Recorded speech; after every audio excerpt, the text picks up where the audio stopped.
আজকে আমি কাঁচকলা দিয়ে এমন একটা রেসিপি তৈরি করব যা তোমরা কোনোদিনই খাওনি।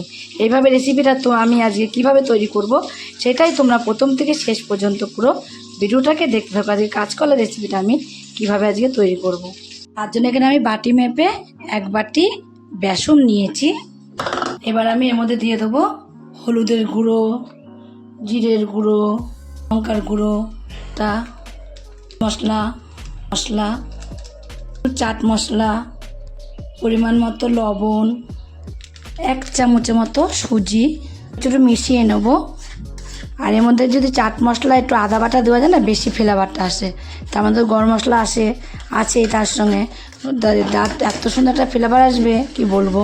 এবার আমি অল্প অল্প জল দিয়ে একটা ব্যাটার তৈরি করে নেব। করে জল দেওয়া যাবে না, তাহলে বেশি হয়ে যেতে পারে জলটা। তাই অল্প অল্প করে জল দিতে হবে আর ব্যাটারটাকে এইভাবে একটু গুলিয়ে নিতে হবে। এরকম পাতলা ব্যাটার তৈরি করবো, বেশি পাতলাও না বা বেশি গাঢ়ও না।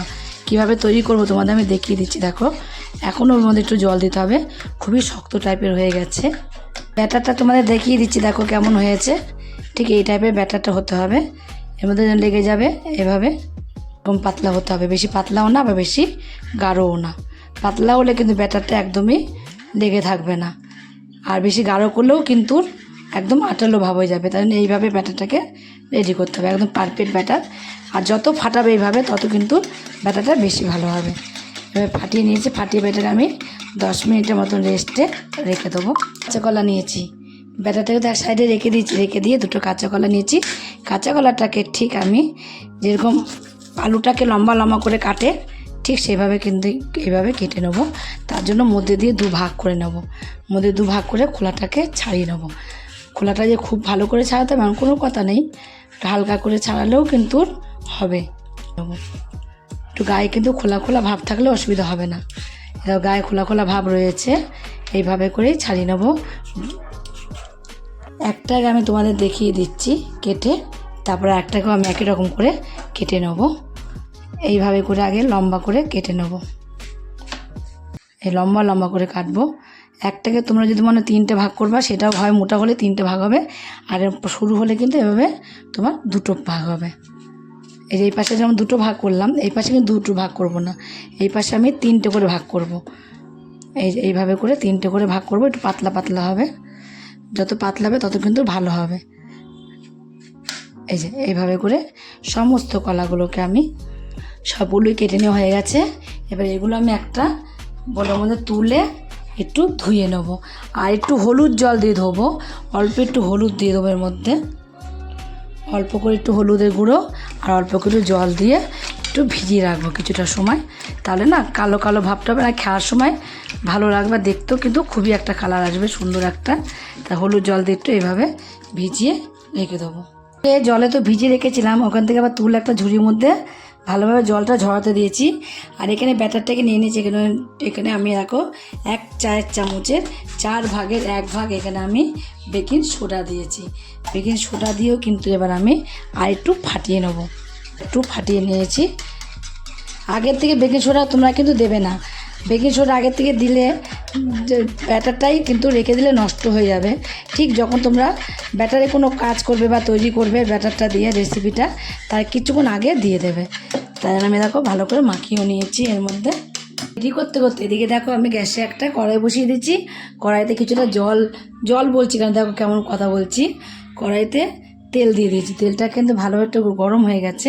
এখানে দেখো কলাগুলোকে আমি একটা ঝুড়ির মধ্যে জল ঝরাতে দিয়েছিলাম। এবার ব্যাটারের মধ্যে আমি একটা একটা করে কলা এভাবে দিয়ে দেবো।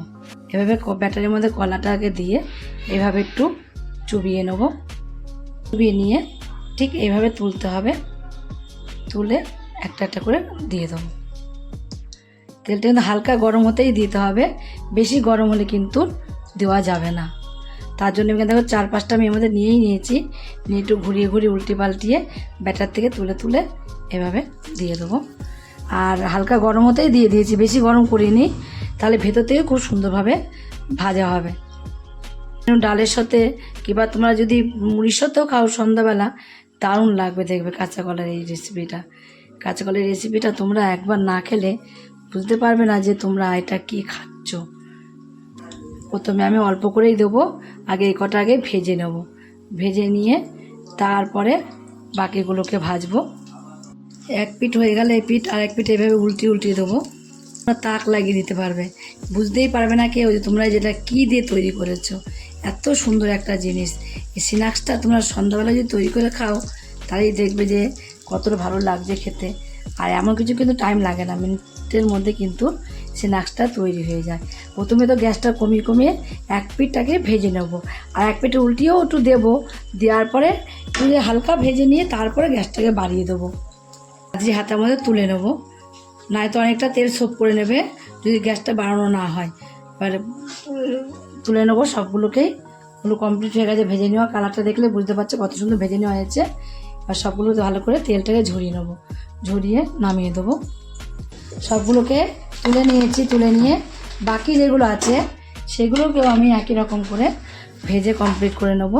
তো সবগুলোকে আমি একই রকম করে কমপ্লিট করে নিয়েছি। তোমরা কিন্তু এগুলো সস দিয়েও খেতে পারো, আবার মুড়ির সাথেও খেতে পারো। এত খেতে তৈরি করে খেয়ে দেখো কেমন লাগে। যদি এই রেসিপিটা তোমাদের কাছে বাড়িতে খেয়ে রেসিপিটা ভালো লাগে, তোমরা যদি ফেসবুক থেকে দেখো ফেসবুকের পেজটি ফলো করে দেবে। যদি ইউটিউব থেকে দেখো ইউটিউবের চ্যানেলটি সাবস্ক্রাইব করে দেবে। পাশ থেকে বেল আইকনটা প্রেস করতে ভুলবে না, তাহলে নতুন নতুন রেসিপিগুলো তোমাদের কাছে তাড়াতাড়ি পৌঁছে যাবে। আমার চ্যানেলে কোনো বন্ধু থাকো সাবস্ক্রাইব করেনি, প্লিজ সাবস্ক্রাইবটা করে দেবে। সকলেকে নোটিফিকেশন ঢুকে যাবে তোমাদের কাছে। ছোট্ট লাইক করো, কমেন্ট করো, শেয়ার করো।